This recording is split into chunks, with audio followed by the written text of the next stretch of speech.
पुनः से आप सभी को महाशिवरात्रि अर्थात महाशिव की रात्रि पर बहुत बहुत शुभकामनाएं। बहुत बहुत शुभकामनाएं।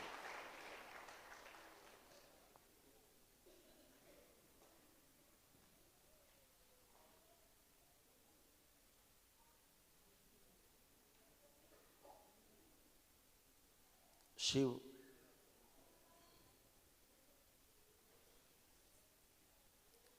का ध्यान करते ही शिवलिंग याद आता है, शिवलिंग समझ में आता है। चित्र का ध्यान करते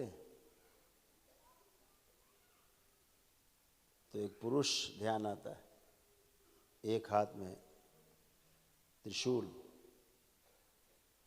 दूसरे में डमरू, नंदी की सवारी।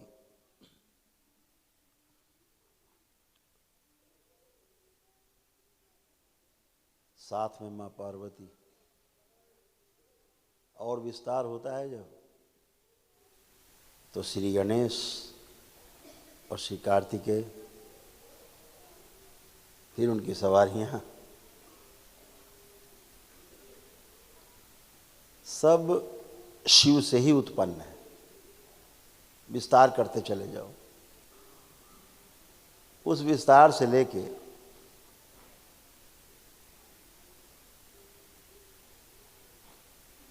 पूरी सृष्टि में जो विस्तार दिखता है वो शिव के ही कारण है। शिव कोई व्यक्ति नहीं है और व्यक्ति हो भी नहीं सकते।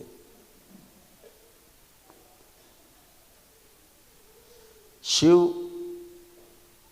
हमारा आधार है, पूरी सृष्टि का आधार है शिव।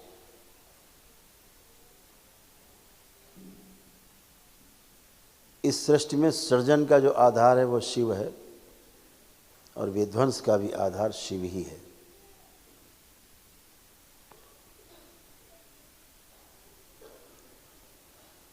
खेल जैसा है, बनाना भी बिगाड़ना भी। बिगाड़ना इसलिए है कि कुछ नया बनाना है। बिगाड़ना किसी का नुकसान करना ऐसा नहीं है। जैसे आपका मकान जर्जर हो जाए, टूटने पे आ जाए, टपकने लगे, कभी लगे छत गिर जाएगी, तो आप मकान पूरा गिरा के फिर से नया बनाते हो। तो ये मकान गिराना नहीं हुआ, ये सृजन हुआ, नया निर्माण हुआ कि आपको लगा अब ये बहुत पुराना हो गया, जर्जर हो गया, तो नया सृजन हो। ऐसे ही जब कोई भी जीव या मनुष्य जब जर्जर शरीर हो जाते हैं, तो कोई जीव जंतु हो, पशु पक्षी हो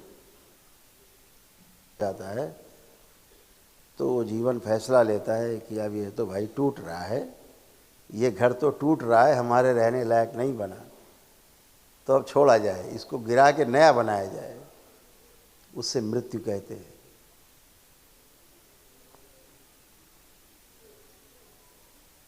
तत्काल ही नया जन्म होता है, वो किसी भी योनि में हो, लेकिन जन्म होता है, वो सृजन हो गया। जैसे किसी का पुराना मकान हो, कहा जाए भाई तोड़ के नया बनाना, तो कलेजे पे हाथ रख लेता, अरे भैया कैसे तोड़ें इसको, हमारे दादा ने बनवाया था। बहुत अंदर भय आता है, मोह होता है उससे, अरे ऐसे कैसे टूट जाएगा भाई। जो बड़े दिल वाले होते कहते गिरा दो इसको, नया बनाते हैं। धीरे धीरे बनाएंगे, नया बनाएंगे और फिर से रहेंगे, फिर से कर्तव्यों का पालन करेंगे। तो जीवन में हमें ये बात बहुत अच्छी तरह से समझ लेनी चाहिए कि कुछ भी नुकसान के लिए नहीं है, कुछ भी हानि नहीं है, कुछ भी हानि के लिए नहीं है, सब कुछ लाभ के लिए है।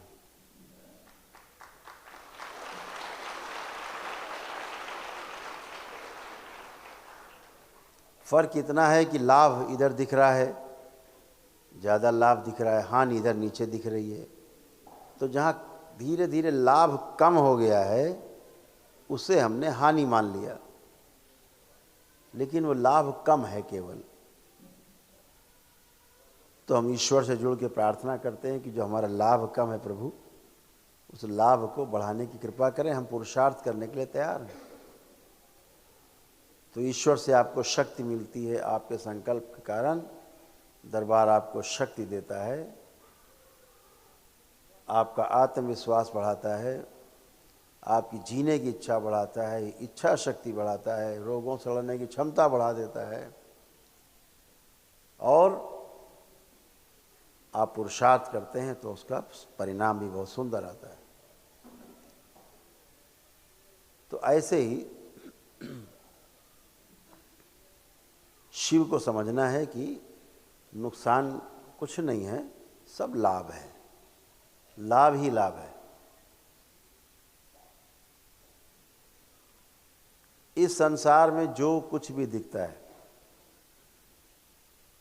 हमारे महापुरुषों ने कहा जो कुछ दिख रहा है सब माया है। इन दो आंखों से जो दिख रहा है वो सब माया है।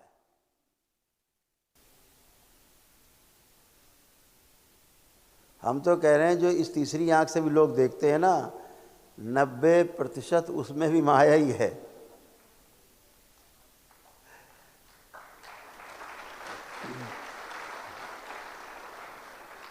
गुरु भी माया से ग्रस्त है और शिष्य भी माया से ग्रस्त है।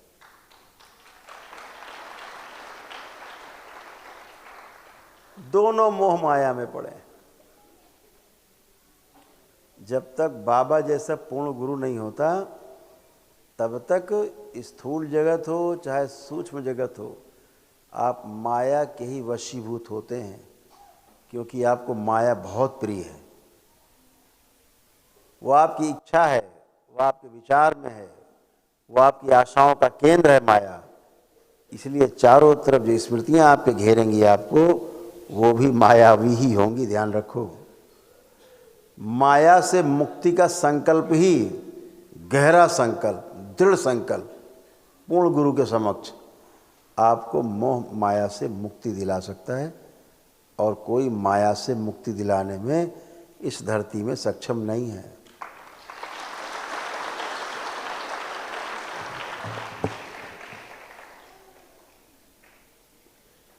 हम बहुत देखते हैं, अच्छे अच्छे साधकों को देखते हैं, साधु संतों को देखते हैं, बेचारे बहुत बहुत कोशिश करते हैं, बहुत मेहनत, ईमानदारी से मेहनत करते हैं। परंपराएं इतना दूषित हो गई हैं कि गुरु भी फंसे और चेले भी फंसे। साफ दिखता है ये बेचारे कहीं आगे गति नहीं कर पा रहे, इनके चेले भी रोगों कष्टों में, तमाम समस्याओं में फंसे पड़े, तमाम शारीरिक मानसिक आध्यात्मिक कष्ट। कुछ ऐसे भी मिलती हैं परंपराएं जो बहुत शुद्ध हैं, पवित्र हैं, लेकिन उंगली में गिनी जाने वाली परंपराएं हैं जो उन महागुरुओं के कारण सुरक्षित हैं, पवित्र हैं। लेकिन कहा जाए कि 99% समस्याएं खड़ी हो गई परंपराओं में। इन परंपराओं को फिर से परिशीलन की आवश्यकता है, पुनः से महागुरुओं को ध्यान देने की आवश्यकता है। क्या कारण है कि तमाम संप्रदायों में, तमाम परंपराओं में जुड़ने के बाद भी कष्ट बने हुए? समस्या जाने का नाम नहीं लेती, जितना हटाने की कोशिश करते उतना नज़दीक आती। वैदिक प्रक्रियाएं, जितनी वैदिक अनुष्ठान थे, सब ने तिलांजलि दे दी, कुछ नहीं होता इससे बताते हैं। अरे दरबार तो एक दिन के अनुष्ठान में 400 प्रकार की स्मृतियां एक दिन में नष्ट कर देता है, जिसकी औषधि संसार में नहीं है।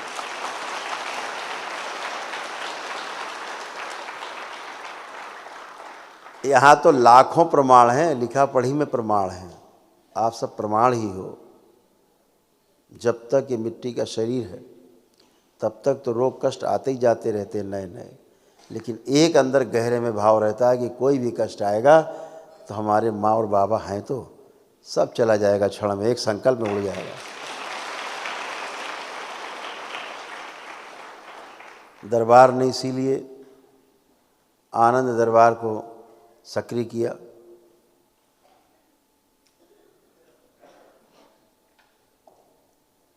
जिसमें लोग भाग लेते हैं, निःशुल्क भाग लेते हैं और कैसे भी जुड़ के अपने आप को धीरे धीरे स्वस्थ करते रहते हैं। अगर इमरजेंसी नहीं है, इमरजेंसी है तो दरबार में एक दिवसीय अनुष्ठान है ही। अच्छे से बातचीत करके, समझ के, आकलन करके कि हाँ क्या ये मेरे अनुकूल है, क्या मेरी क्षमता है करने की, ज़रूर करते हैं लोग। बहुत से लोग आनंद दरबार में आते हैं, उनको पहले आनंद दरबार में इतना लाभ मिलता है, वो कहते नहीं भैया हम तो सीधे एक दिवसीय अनुष्ठान करेंगे, वनडे करेंगे, क्योंकि यहाँ तो आने में इतना लाभ हो गया तो अनुष्ठान में कितना होगा, एक प्रमाण मिलता है।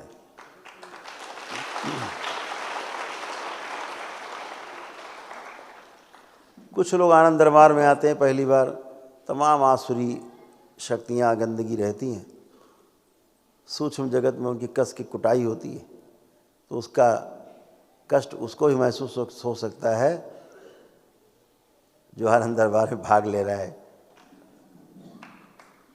लेकिन उससे वो नकारात्मक नहीं है, अच्छा है। उस कुटाई पिटाई होके वो चीज़ें भी सब नष्ट होती हैं, हटती हैं। जैसे कपड़े से मैल छांटना है तो कुटाई करनी पड़ती मुंगरी से। जितनी बच्चियां बैठी हैं सब वो जानती हैं मुंगरी से पीटे बगैर कपड़े से मैल निकलता नहीं, साबुन चाहे जितना लगा लो। ऐसे ही सूक्ष्म जगत में जब तक इनकी कुटाई पिटाई होके उठा पटक पटक के नहीं मारे जाते, तब तक ये मैल धुलता नहीं है, बाहर निकलता नहीं है। तो प्रक्रिया है वो, उसमें घबराना नहीं है, जुड़े रहना है। आनंद दरबार के लिए भी शक्ति खोली गई कि भाई आप लोग आएँ और जुड़ो आराम से। जो ध्यान साधना हम कराते हैं, तमाम प्रक्रिया कराते हैं, जो शनिवार का संकल्प है वो तो जो लोग एक दिवसीय अनुष्ठान कर चुके हैं उनके लिए होता है। जो मंगल का संकल्प है, मंगलवार का, वो जो लोग पहली बार जुड़ते हैं उनके लिए होता है। पहली बार जुड़े हैं या अभी प्रक्रिया पूरी नहीं कर पाए हैं, उनके लिए होता है। शनिवार का संकल्प उनके लिए जिनका एक दिवसीय अनुष्ठान पूरा है। आपको ये सूचना देते हुए बहुत खुशी हो रही है कि आज दरबार में उस महाशक्ति का आगमन हुआ है जो आपकी ध्यान साधना से आपके कष्टों को दूर करेगी।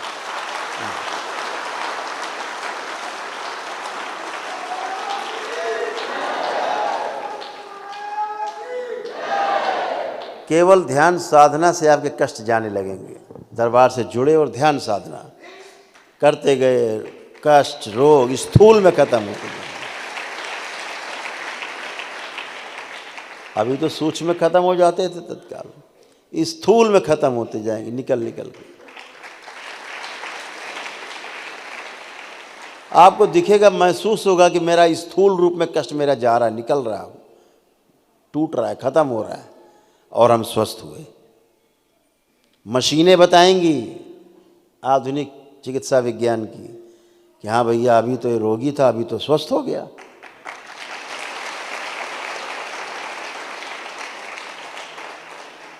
वो दिन दूर नहीं जब सनातन वैदिक परंपरा का, हमारे ऋषि मुनियों के दिए गए विज्ञान का, इस मनुष्य जाति के कल्याण के लिए उनके किए गए श्रम का मूल्यांकन का नहीं, अनुभव का समय आया है। मूल्यांकन बहुत कर लिया, क्या होता है क्या नहीं होता, होता भी है कि नहीं भी होता है, पता नहीं कैसे होता है, क्यों होता है, ये समय गया।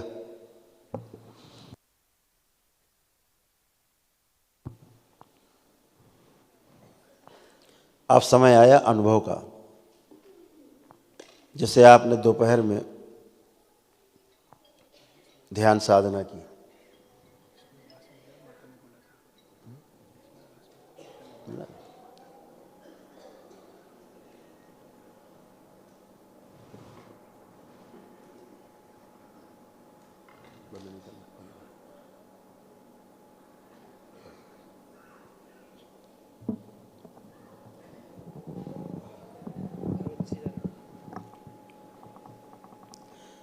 तो आया है समय अनुभव का, एक्सपीरियंस का। आप देखते हो ना दरबार, टीवी चैनल्स पे लोग बड़ा ऑथेंटिक मानते हैं उन सबको, अच्छी बात है।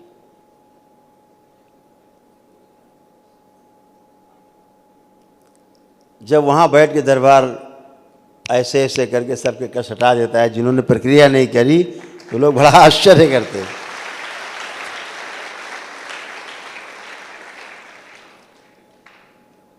जब सही ऊर्जा से आप मिलते हैं, आपका संकल्प तो पहले से बना हुआ है, पैदाइशी संकल्प है कि हम स्वस्थ रहना चाहिए, हमें स्वस्थ रहेंगे, हमें बीमारी स्वीकार नहीं।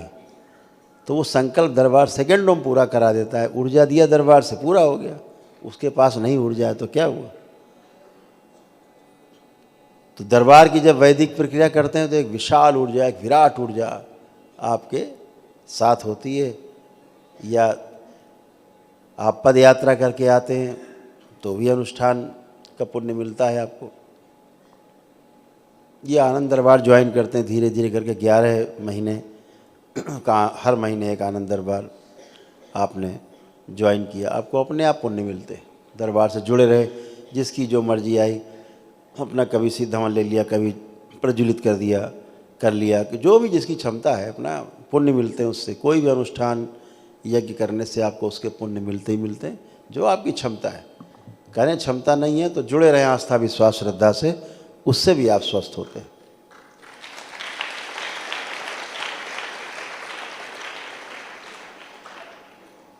तो आज जो ये महाशिव की रात्रि है, महाशिवरात्रि है,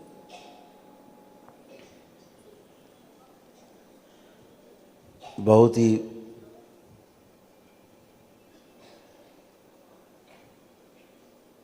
आपके लिए आज लाभदायी होने वाली है। जो लोग यहाँ बैठे हैं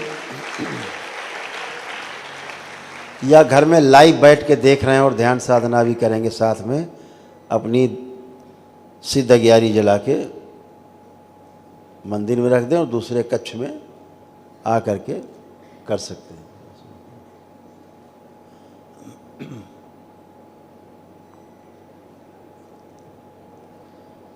तो उसका लाभ मिलता ही मिलता है। सुबह जितने लोगों ने दरबार में बैठ के ध्यान साधना की है, उनके तमाम कष्ट गए। ऐसे कितने लोग जिनके कष्ट गए सुबह के ध्यान साधना में, देखिए कितने हाथ उठ रहे हैं, लगभग सभी के।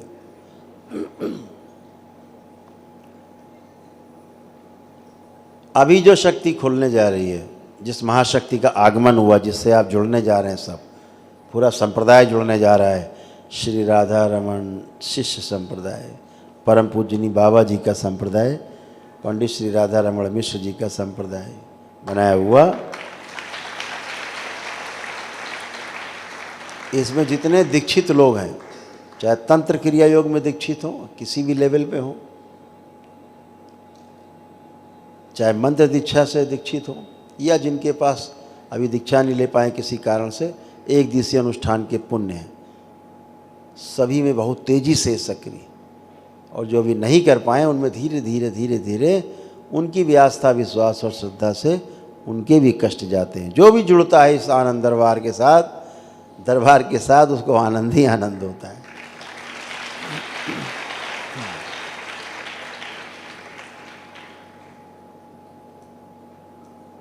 भगवान आपके तमाम अनुष्ठानों के भूखे नहीं हैं, भगवान आपके भाव के भूखे हैं। आपके भाव से चलता है सब।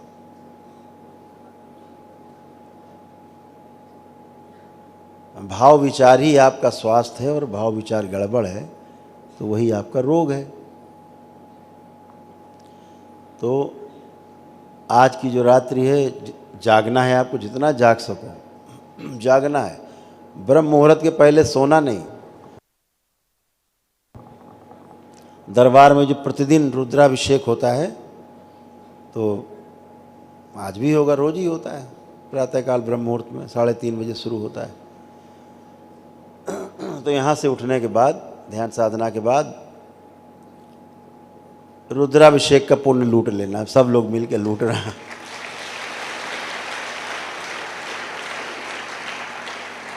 और उसके बाद चादर तान के सोना 10 के पहले उठना नहीं, 10-11 बजे तक सो। 17 तारीख को आनंद दरबार है, उसमें सब शामिल होने के लिए आ रहे हैं। पिछली बार भी 50-60 हज़ार लोग आए गए बाबा के जन्मोत्सव में और आनंद दरबार में। इस बार भी आनंद दरबार है 17 तारीख को, 17 फरवरी परसों, और 18-19 को जो 10वें लेवल से लेके 15वें लेवल तक के तंत्र साधक हैं, तंत्र क्रिया योग में शामिल हैं, उनके साथ 2 दिन पूरा लगाएंगे। उनके साथ यहाँ पर तमाम अनुष्ठान, तमाम उनके साथ बैठ कर के ध्यान साधना की विधियाँ, उनकी समस्याएं, सभी कुछ देखेंगे कि कैसे वो एकदम आगे तीव्र गति से चल सकें और आगे कैसे वो गति करेंगे। जुड़े हुए हैं, मेहनत कर रहे हैं, बाबा माँ से जुड़ करके आस्था विश्वास श्रद्धा से जुड़े हुए हैं, तो आगे बढ़ रहे हैं। ये कार्यक्रम होते ही रहेंगे, जगह जगह हर कार्यक्रम की सूचना मिलेगी। तो आज हम लोग सबसे पहले एक ध्यान साधना पे ध्यान देंगे, ताकि आपका जो शरीर है उसके कष्ट भी जाएं, स्थूल रूप से आपका जो मन है उसके भी कष्ट जाएं, और जो आपके जप तप ध्यान साधना में अवरोध हैं वह भी जाएं।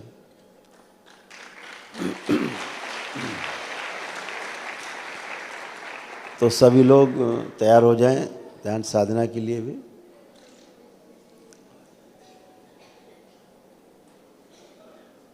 हमेशा देखो, आपकी जो इच्छा शक्ति ना वो मजबूत होनी चाहिए। आप पे कोई कंट्रोल करे, आप कोई स्वीकार नहीं। ये किसी को स्वीकार नहीं कि कोई उसको कंट्रोल करे, उसके ऊपर नियंत्रण करे। कुछ कमज़ोर लोग होते हैं जिनके ऊपर कुछ चीज़ें नियंत्रण कर लेती, हो चिल्लाते। अरे भाई, तुम नियंत्रण करो, स्वनियंत्रण होता है। जहाँ कमज़ोर पड़े गया, फिसल गए। तो पूरी अपनी दृढ़ इच्छा शक्ति को आगे रखना है। दरबार तो खींच के नोच के निकाल ही देता है कष्ट आपका। इस दरबार से जुड़ने के बाद तमाम रोग कष्ट होते हैं, आपको पता भी नहीं कि वो भी चिल्लाते हैं। रोग और कष्ट भी चिल्लाते हैं, इस बात को ध्यान रखो। जो कुछ लोग तमाम हिलने डुलने लगते हैं पेशी टाइप, वो जिनका शरीर है बिल्कुल हिल डुल नहीं रहे हैं। ये जो लदे बैठे हैं ये वो हिल डुल रहे हैं, उनकी कुटाई चल रही, उनकी सर्विसिंग हो रही है, उनकी डंडा परेड हो रहा है उनके ऊपर।